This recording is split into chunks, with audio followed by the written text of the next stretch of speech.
क्या रास्ता कभी सीधा होता है, मतलब बिल्कुल ही सीधा, या आराम से मिल जाता है, या मंजिल बिल्कुल ही पहुंच में होती है? क्या कभी किसी की जिंदगी में सब कुछ सीधा सपाट होता है, या फिर हम सबका जीवन उतार चढ़ाव से भरा होता है? वैसे तो सब बोलते हैं कि जीवन उतार चढ़ाव का नाम है, और अगर हाँ तो क्यों? और चलिए, चढ़ाव तो सबको पसंद होता है। अब ये उतार भरे रास्ते का क्या किया जाए?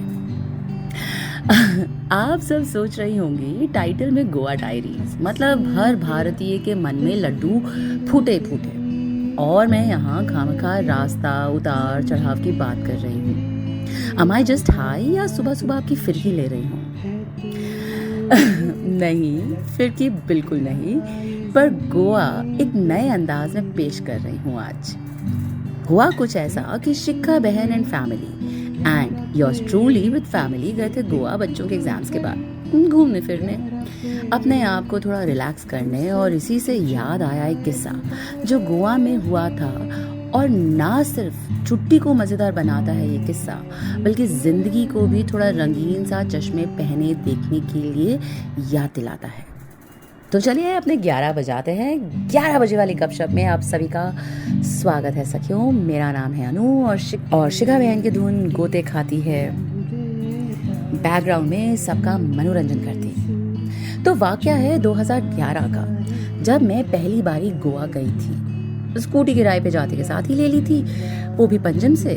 दाम्बोलम एयरपोर्ट से लगभग 1-1.5 घंटे की दूरी पर था तब पंजम। अब तो मस्त सड़क है, कर्टेसी खूबसूरत से दिखने वाले चमकती सड़क के साथ फ्लाईओवर्स की। खैर, हमें जाना था पालोलेम, साउथ गोवा, जहां हमने ली थी बीच पर ही स्थित एक शैक। अब जब निकले पंजम से बाहर और आए थोड़े ग्रामीण से इलाके में, सड़कें हो गई और सुकड़ी सी, और रास्ते हुए थोड़े मुश्किल। कहीं किसी पुराने चर्च से जाते हुए तिराहा दिखा, तो कहीं किसी मकान से अलग होते 2 रास्ते। समझना मुश्किल था। चलती स्कूटी में मैप संभालना, वो भी सूटकेस के साथ, चैलेंज नंबर 1। जीपीएस तो तब इतना था नहीं, और लोगों से पूछने पर एक ही जवाब बार बार मिल रहा था, सीधा मारने का। अब गोवा का स्टे था 9 दिन का, और उन 9 दिन में एक डायलॉग जो बार बार एक बीच से दूसरे बीच का पता पूछने पर मिलता था, वो था सीधा मारने का। और एक बारी फ्रस्ट्रेट होकर, परेशान होकर मैंने पूछा एक जन से, ये सीधा कैसे आता है? हर जगह तिराहा है, सड़कें अलग हो रही हैं, और आप बोलते हैं सीधा मारने का। अब वो परिपक्व से इंसान थे, थोड़े हंसे और जवाब दिया, सड़क पर तुम्हें जो सीधा लगे उसको लेने का, बाकी को छोड़ने का, मंजिल भी मिल जाएगी। अब उनका ये जवाब सुन के कुछ पल के लिए तो मैं गुम हो गई। बीच मिले ना मिले उस दिन ये पता था कि कोई कुंजी सी दे गए थे वो जीवन के लिए। और यकीन मानिए, आज के टाइम में, अभी लेटेस्ट वाले ट्रिप में जीपीएस ने हमारी खूब फिरकी ली, पर उस वक्त हमें सारे रास्ते भी मिले और हमने खूब एंजॉय भी किया। सोच कर देखिए, सीधा मारने का मूल मंत्र जो जीवन में अपना लिया, तो आपका रास्ता कठिन हो या आसान हो, आपके लिए तो सही होगा। चाहे मुश्किल आए या सब कुछ लगे आसान, आपका लिया हुआ निर्णय और आपका उसमें विश्वास और अडिगता बनेगा आपका सहारा, पहुंचाएगा कहीं ना कहीं आपको। तो क्या बोलते हैं, शिक्का बहन के अंदाज में पेश कर दें जिंगल।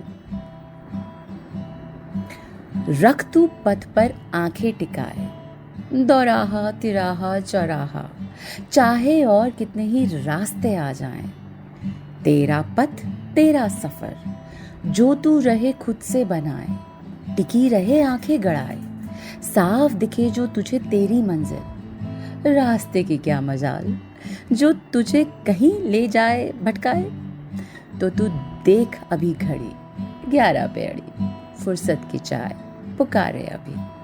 तो सखियों, 11 बजाइए, बैठ जाइए अपने फेवरेट कॉर्नर में, अपने फुर्सत वाले कॉर्नर में, अपनी फेवरेट चाय और सेहत से भरी स्नैक के साथ। फ़ोन को रख दीजिए साइड में, मल्टीटास्किंग कर दीजिए बंद, आंखें भी रखिए बंद, और सोचिए क्या है आपकी मंजिल और कितना सीधा है आपका रास्ता।